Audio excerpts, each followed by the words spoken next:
नमस्कार, जय हिंद दोस्तों। मैं आपका दोस्त शुभम गिरी आप सभी लोगों का हार्दिक स्वागत करता हूं और उम्मीद करता हूं कि आप सभी लोग बहुत ही अच्छे से पढ़ाई कर रहे होंगे। अपने आने वाले एग्जाम्स की तैयारी भी बड़े भीषण तरीके से कर रहे होंगे। अगर अपने आने वाले एग्जामों की दोस्तों चर्चा करें तो समीक्षा अधिकारी यूपी पीसीएस के एग्जाम दोस्तों बहुत इंपॉर्टेंट होने वाले हैं। उस दृष्टि से हम अपनी मध्यकालीन भारत की जो श्रृंखला है वो लेकर के आ रहे हैं। इसके अतिरिक्त जो लोग टीजीटी पीजीटी नेट जेआरएफ की तैयारी कर रहे हैं और उनका सब्जेक्ट इतिहास है तो उनके लिए भी ये वीडियो दोस्तों बहुत ही ज्यादा इंपॉर्टेंट होने वाली है और वनडे एग्जाम्स को तो हम कवर कर ही लेते हैं। तो चलिए दोस्तों, आज की वीडियो में बात करने जा रहे हैं दिल्ली सल्तनत के सबसे खूंखार शासक गियासुद्दीन बलबन की दोस्तों। तो चलिए दोस्तों, सबसे पहले तो हम आपको परिचय कराएंगे कि आखिर गयासुद्दीन बलबन था कौन। दोस्तों, इस वंश का ही नाम है गुलाम वंश, यानी जितने भी बड़े आपको शासक मिलेंगे सारे कैसे मिलेंगे? गुलाम। तो दोस्तों, गियासुद्दीन बलबन भी क्या था? एक गुलाम ही था दोस्तों। कौन था? एक गुलाम ही था और ये मूल रूप से दोस्तों ईरान का रहने वाला था। कहां का रहने वाला था दोस्तों? ईरान का रहने वाला एक गुलाम था और इसे गुलाम के रूप में खरीदा था दोस्तों इल्तुतमिश ने। किसने खरीदा था दोस्तों? इल्तुतमिश ने खरीदा था, जो दिल्ली सल्तनत का वास्तविक संस्थापक था। और ये बलबन के प्रभाव से प्रभावित होकर के इसने इसको खरीदा। और कब खरीदा? 1233 में। कब खरीदा दोस्तों? 1233 ईस्वी में इसको खरीदा और इसको स्थान दिया कहां? दल चालीसा में। दल चालीसा में इसको स्थान दिया। ठीक है दोस्तों, दल चालीसा आप जानते हैं, तो 40 तुर्क सरदार थे। कौन दोस्तों? 40 तुर्क सरदारों का ग्रुप था जिसको तुर्क ए चहलगानी, मैंने आपको बताया था इसकी स्थापना इल्तुतमिश ने की थी। तो इसमें इसने बलबन को दोस्तों शामिल कर लिया और धीरे धीरे बलबन की ने अपनी योग्यता अनुसार दोस्तों क्या किया कि उसका जो प्रभाव था वो इसमें बढ़ता ही चला गया दल चालीसा में। ठीक है दोस्तों, आगे अगर हम बात करें दूसरे पॉइंट की, कि जो बलबन का दोस्तों जो वास्तविक नाम था वो इसका वास्तविक नाम था बहाउद्दीन दोस्तों। क्या नाम था?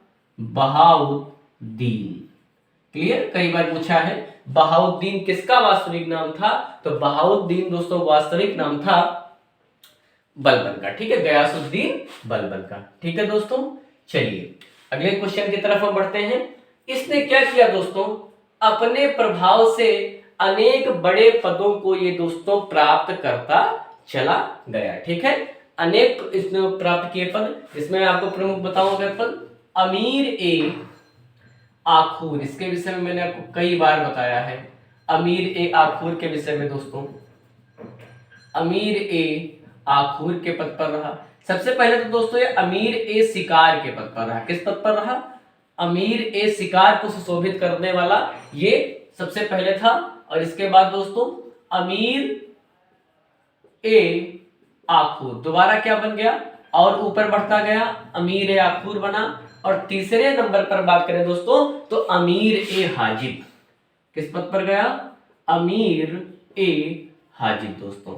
और ये तीनों पद दोस्तों अलग अलग सुल्तानों के समय इसने प्राप्त किए। अगर इसने अमीर शिकार के पद पर था तो ये दोस्तों रजिया सुल्तान के कार्यकाल में था। रजिया के कार्यकाल में क्या था?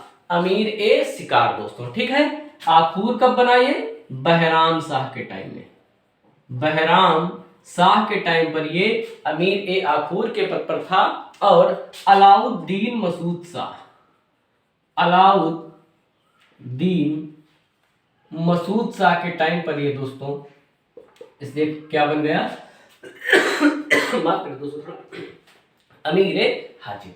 इसके बाद एक क्वेश्चन जो बहुत ज्यादा पेपर में पूछता है दोस्तों, वो था उलुग खां की उपाधि किसने धारण की थी दोस्तों? तो जो उलुग खां की उपाधि धारण की थी वो धारण की थी बलबन ने दोस्तों। किसने? बलबन ने ही धारण की थी। और इसको ये जो उपाधि दी थी ये नासिरुद्दीन महमूद ने दी थी दोस्तों। किसने दी थी? नासिरुद्दीन महमूद। नाम दोस्तों याद रखिएगा, और बलबन ने दोस्तों जो अपनी पुत्री का विवाह कर दिया था वो नासिरुद्दीन महमूद से ही दोस्तों कर दिया था। क्लियर है दोस्तों, याद रखिएगा। उलुग खां की उपाधि किसने धारण की? तो बलबन ने ही धारण की। ठीक है दोस्तों, अब हम बात करेंगे अचानक से क्या हुआ दोस्तों। 1266 में नासिरुद्दीन महमूद की अचानक से दोस्तों मृत्यु हो गई। क्या हो गई? नासिरुद्दीन महमूद की अचानक से मृत्यु हो गई और उस समय 40 सरदारों का जो दल था, वास्तविक सत्ता दोस्तों उसी के हाथों में जा चुकी थी और उस पर अगर किसी व्यक्ति का सबसे ज्यादा प्रभाव था तो वो आपका गियासुद्दीन बलबनी था। अपने इस प्रभाव का लाभ उठाते हुए क्या किया उसने? 1266 ईस्वी में दोस्तों उसने सुल्तान वो बन गया। कब सुल्तान बना? 1266 में सुल्तान बन गया। और वह जब सुल्तान बना तो उसने सबसे पहले क्या किया दोस्तों? अपने दुश्मनों को समाप्त करने के लिए रक्त एवं लौह की नीति अपनाई। किसकी? रक्त एवं लौह की नीति। अब आप सोच रहे होंगे कि रक्त और लौह की नीति क्या होती है दोस्तों? रक्त और लौह की नीति का मतलब होता है खून का बदला खून। क्या मतलब होता है दोस्तों? खून का बदला खून। यानी इसने क्या किया? सबसे पहले तो अपने विरोधियों को भी समाप्त कर दिया, क्योंकि ये कोई इल्तुतमिश के तो परिवार का सदस्य था नहीं। बहुत सारे लोग क्या थे कि वो अपना दावा ठोक रहे थे सुल्तान के पद के लिए। तो इसने कहा सबसे पहले तो जो दावा ठोक रहे हैं इनको सबको समाप्त करो। सभी विरोधियों को समाप्त किया और इल्तुतमिश के परिवार के जितने भी उत्तराधिकारी थे, जो भी दावा कर रहे थे, उन सबको दोस्तों इसने क्या किया? समाप्त किया। दूसरा पॉइंट दोस्तों जो बहुत ही ज्यादा पेपर में पूछता है, मैंने बताया था तुर्क ए चहलगानी। क्या बताया था दोस्तों? तुर्क ए चहलगानी,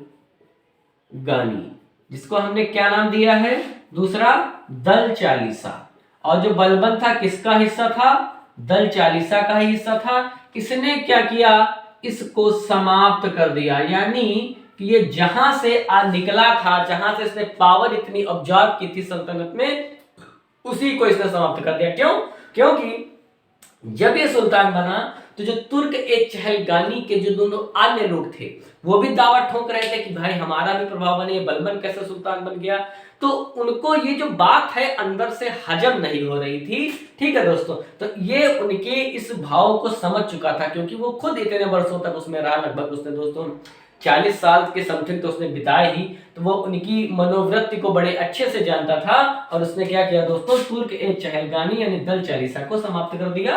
और इसकी स्थापना दोस्तों किसने की थी? इल्तुतमिश ने की थी। इसने क्या किया दोस्तों? इसने दैवीय राजत्व का सिद्धांत क्या दिया? राजत्व का सिद्धांत। अब आप सोच रहे होंगे राजत्व का सिद्धांत क्या होता है? दोस्तों राजत्व का सिद्धांत का मतलब ये होता है कि जो राजा कहेगा वही सिद्धांत है, बाकी सब कुछ नहीं है। यानी जो राजा ने बोल दिया, जो निर्णय दे दिया, वही सिद्धांत हो गया, वही कॉन्सेप्ट हो गया, उसके अलावा कुछ भी सत्य नहीं है। और एग्जाम में बहुत बार पूछेगा राजत्व का सिद्धांत किसने दिया? तो राजत्व का सिद्धांत दोस्तों किसने दिया? गियासुद्दीन बलबन ने दिया। सिद्धांत का मतलब क्या? कि जो राजा कहेगा वही ठीक, और जिसने उसके खिलाफ बोल दिया मुंडी अलग, है ना? समझ गए? तो मुंडी अलग। इतना खूंखार शासक था बलबन। यही कारण है कि इसको दिल्ली सल्तनत का दोस्तों सबसे खूंखार शासक कहा जाता है। इसने अपने आप को दोस्तों क्या कहा पता है? नियाबत ए खुदाई कहा अपने आप को। क्या कहा? नियाबत ए खुदाई। अब आप सोच रहे होंगे कि भैया ये नियाबत ए खुदाई क्या होता है? नियाबत ए खुदाई का दोस्तों मतलब होता है ईश्वर का प्रतिनिधि। क्या होता है? ईश्वर का प्रतिनिधि। इसने कहा कि मैं अल्लाह का प्रतिनिधि हूं, मुझे अल्लाह ने भेजा है। किस लिए? आप सभी लोगों का कल्याण करने के लिए, आप सभी लोगों के दर्द को मिटाने के लिए। तो एग्जाम में पूछेगा नियाबत ए खुदाई अपने आप को किसने कहा दोस्तों? गियासुद्दीन बलबन ने कहा। और चलिए दोस्तों इसी से मिलता जुलता एक और पॉइंट है जो एग्जाम में पूछता है, वो है जिल्ले इलाही। इसने अपने आप को क्या कहा दोस्तों? जिल्ले इलाही। इसका मतलब क्या होता है? इसका मतलब होता है ईश्वर की छाया। ईश्वर की छाया। क्लियर? कहा मैं ईश्वर की छाया हूं, अल्लाह की मैं छाया हूं, जो मैं कह रहा हूं वही आप लोग मानिए, वही सही है, बाकी कुछ नहीं सही है। ठीक है दोस्तों। इसके अतिरिक्त दोस्तों इसने बहुत सारे सांस्कृतिक कार्य भी किए। कैसे कार्य किए? सांस्कृतिक। देखो दोस्तों, मूल रूप से जो गियासुद्दीन बलबन रहने वाला था वो रहने वाला था ईरान का दोस्तों। कहाँ का? ईरान का। और ईरान अगर आप देखेंगे तो वहां पर ज्यादातर शिया मुसलमान रहते थे। ठीक है। और वहां पर पारसियों लोग का जो मूल निवास है वो ईरान ही है, जिसको फारस पहले बोलते थे। और बाद में मुस्लिमों ने आक्रमण करके वहां से सभी पारसियों को खदेड़ करके वहां पर दोस्तों इस्लामिक साम्राज्य की स्थापना की। ये ईरान का इतिहास है। जब आप डीपली थोड़ा सा पढ़ेंगे तो आपको ज्यादा जानकारी मिलेगी। फिलहाल हम थोड़ा संस्कृति पर दोस्तों डाल लेते हैं। ठीक है। तो इसने क्या किया दोस्तों? अगर हम सांस्कृतिक चीजों की बात करें तो इसने क्या किया? अपनी दोस्तों प्रतिष्ठा में वृद्धि करने के लिए क्या किया? अपनी प्रतिष्ठा, सम्मान, रिस्पेक्ट में करने के लिए इसने दो प्रथाएं दोस्तों प्रारंभ की। कौन कौन सी? एक थी आपकी सिजदा। कौन सी? सिजदा। ठीक है। सिजदा का मतलब क्या होता था? सिजदा का मतलब होता था कि कोई व्यक्ति जब सिजदा करने जाएगा सुल्तान का तो घुटनों के बल बैठेगा और उनके आगे ऐसे झुकेगा, तो इसको क्या बोलते हैं? सिजदा। ठीक है। और ये कैसी परंपराएं थी? ये आपकी फारसी परंपराएं थी, यानी ईरान की ये परंपराएं थी। ठीक है। और दूसरी दोस्तों एक थी आपकी पाबूस। ये भी नाम याद रखिएगा, पाबूस। देखो पा से पाबूस में पा का साउंड आ रहा है। इसमें क्या था? सिजदा, यानी सिर को घुटनों के बल बैठ करके सुल्तान के समक्ष झुकना, यह है सिजदा। और पायबोस में देखो पा है, यानी पेट के बल लेट करके अपने होठों से सुल्तान के कदमों को चूमना, ये दोस्तों पायबोस था। आपसे एग्जाम में सवाल पूछेगा, दिल्ली सल्तनत के किस सुल्तान ने फारसी जो फारसी कल्चर है, सिजदा और पायबोस की परंपराएं, यानी फारसी परंपराएं, सिजदा और पायबोस किसने शुरू की? तो गियासुद्दीन बलबन ने दोस्तों शुरू की। ठीक है। अगर हम एक और इसने त्योहार दोस्तों, जो पारसी त्योहार है और आपने इसका नाम भी सुना होगा, पारसियन त्योहार है नवरोज। कौन सा दोस्तों? नवरोज। इसको भी दोस्तों इसने मनाने का कार्य किया। एग्जाम में पूछेगा कि नवरोज नामक त्योहार किसने शुरू किया था? तो नवरोज नामक जो एक पार्शियन त्योहार है ये इसने शुरू किया था, तो गियासुद्दीन बलबन ने। देखो जो व्यक्ति जिस कल्चर से निकल करके आता है दोस्तों, उसके ऊपर जो असर होता है अपने कल्चर को ताउम्र रहता है दोस्तों, जीवन भर वो रहता है। कभी वो अपने आप को अलग नहीं कर सकता है उससे, कहेगा भी लेकिन कहीं ना कहीं आपको दिख जरूर जाएगा। ठीक है। इसने दोस्तों एक बड़ा कदम उठाया, थोड़ा सैन्य सुधार किए इसने। क्या किया दोस्तों? सैन्य सुधार। थोड़ा सा देख लीजिए क्योंकि ये भी बहुत ही ज्यादा इंपॉर्टेंट क्वेश्चन है। इसने क्या किया दोस्तों सैन्य सुधार में? जो वित्त विभाग होता है, कौन सा विभाग दोस्तों? वित्त विभाग, जिसको बोलते थे सल्तनत में दीवाने विजारत। क्या बोलते थे दोस्तों? दीवाने विजारत। इसको क्या किया? अलग कर दिया, सैन्य विभाग से अलग किया। सैन्य विभाग से अलग कर दिया। किसको अलग कर दिया दोस्तों? दीवाने विजारत को, है ना। दीवाने विजारत का मतलब क्या है? वित्त विभाग को सैन्य विभाग से अलग किया। ठीक। और एक अलग सैन्य विभाग बनाया। क्या किया दोस्तों? एक अलग सैन्य विभाग इसने दोस्तों बना दिया। ठीक है। और इस सैन्य विभाग का नाम क्या था? दीवाने आरिज। क्या नाम था? दीवाने आरिज। आपसे एग्जाम में पूछेगा दीवाने आरिज की स्थापना दोस्तों किसने की थी? तो दीवाने आरिज एक सैन्य विभाग था और इसकी स्थापना दोस्तों किसने की थी? बलबन ने की थी। क्यों? क्योंकि बलबन को मंगोल आक्रमणों से रक्षा करनी थी। किससे?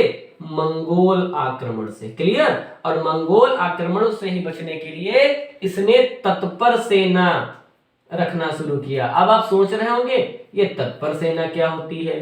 तो तत्पर का मतलब दोस्तों होता है जो व्यक्ति बिल्कुल रेडी है युद्ध करने के लिए, रेडी, बिल्कुल चलना हो जाना हो कुछ भी हो रेडी तुरंत। तो अब इसके अब क्या दोस्तों, थोड़ा सा स्वास्थ्य खराब है, इस वजह से खांसी आ जाती है। तो इसने दोस्तों क्या किया, मंगोलों के आक्रमण से बचने के लिए तत्पर सेना बिल्कुल चालू, जैसे मंगोल आएंगे तुरंत आक्रमण करेंगे, तुरंत धावा बोल देंगे। क्लियर? तो क्या कहा, तत्पर सेना रखेंगे, आओ आओ आगे आओ, तुरंत सेना तैयार है, बताओ तलवार लिए आओ, तुम भी तैयार हम भी तैयार, फिर क्या होगा देखेंगे। ठीक, तो ये दोस्तों भी याद रखेगा। एक अलग सैन्य विभाग बनाया जिसका नाम क्या था, दीवाने आरिज, और वित्त विभाग भी अलग कर दिया जिसका नाम क्या था, दीवाने विचारक। ठीक है दोस्तों, इसके दरबार में दोस्तों क्या था, ये न्याय के प्रति बड़ा ही कठोर था। न्याय के प्रति बड़ा ही कठोर था, सभी को बराबर न्याय देता था, किसी भी जाति, किसी भी धर्म, किसी भी मजहब का हो, ऐसा इतिहासकार लिखते हैं। मगर कुछ इतिहासकारों में कंट्रोवर्सी है जो नहीं मानते हैं कि न्याय के प्रति समान व्यवहार दोस्तों करता था। और इसने क्या किया दोस्तों, एक खुफिया अधिकारी, खुफिया अधिकारी समझ रहे हैं ना, खुफिया अधिकारी, खुफिया अधिकारी का मतलब होता है गुप्तचर अधिकारी, गुप्तचर अधिकारी नियुक्त किया, जिसका काम क्या होता था, जिसको बोलते थे बरीद दोस्तों। क्या बोलते थे, बरीद। एग्जाम में आपसे पूछेगा कि बरीद कौन थे दिल्ली सल्तनत में, तो दोस्तों जो गुप्तचर विभाग का जो अधिकारी होता था उसको बरीद बोलते थे। क्या, बरीद। और इसकी स्थापना भी किसने की थी, इसकी भी स्थापना दोस्तों की थी बलबन ने ही की थी। क्लियर है, किसने की थी, गियासुद्दीन बलबन ने की। और अंतिम बिंदु पर दोस्तों अगर हम बात करें तो इसके दरबार में दोस्तों दो प्रसिद्ध कवि थे। कितने कवि थे दोस्तों, दो प्रसिद्ध कवि थे। नंबर 1 दोस्तों था अमीर खुसरो, का नाम आपने जरूर सुना होगा दोस्तों। कौन, अमीर खुसरो। और दूसरे थे अमीर हसन दोस्तों। कौन, अमीर खुसरो और अमीर हसन। ये बलबन के दरबार की शोभा दोस्तों बढ़ाते थे। तो ये आज की हमारी वीडियो थी और ये आज के हमारे इंपॉर्टेंट बिंदु थे। आपको हमारी आज की वीडियो कैसी लगी कमेंट करके दोस्तों जरूर बताइएगा। और अंत में मेरा आपसे यही निवेदन है कि प्लीज़ आप सभी लोग निरंतर पर डे वीडियो देखकर नोट्स जरूर बनाते रहें और हमारे चैनल से लगातार जुड़े रहें, अपना प्यार हमको देते रहें। और अभी तक अगर हमारे चैनल को आपने सब्सक्राइब नहीं किया है तो प्लीज़ करें और हमारे परिवार स्टडी विद शुभम गिरी का हिस्सा बने और अपना सपोर्ट हमको छोटा सा अपने छोटे भाई को या बड़े भाई को, जो भी हम आपके लगते हो रिश्ते में, ज़रूर प्रदान करें। ठीक है दोस्तों, और वीडियो को शेयर करना अपने दोस्तों में बिल्कुल भी मत भूलिएगा। कल फिर मिलेंगे खिलजी वंश के साथ एक नए वीडियो में, एक नए टॉपिक में। तब तक मेरे साथ बोलिए दोस्तों, जय हिंद, जय भारत।